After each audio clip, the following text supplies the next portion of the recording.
微故事，老夫妻看老夫妻。作者東加豆。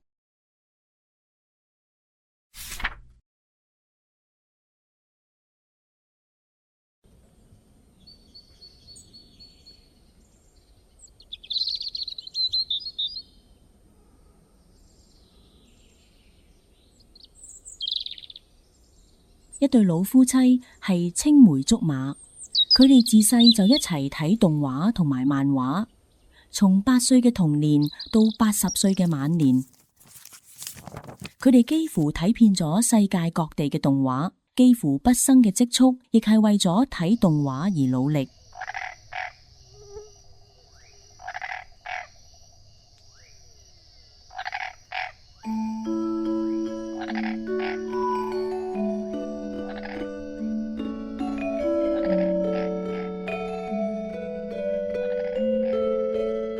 老夫妻佢叫威伯伯，佢叫瘦婆婆。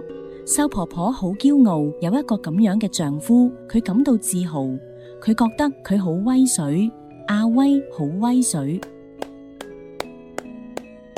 當然，瘦婆婆嘅媽媽即瘦媽媽，佢並唔係咁樣認為，成日陪住一個女人睇動畫，呢種男人有乜嘢出息？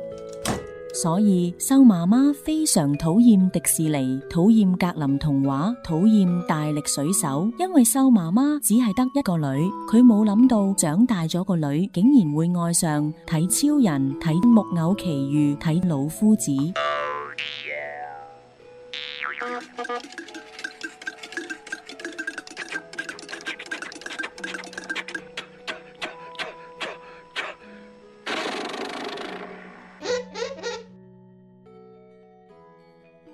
垃圾，通通都係垃圾。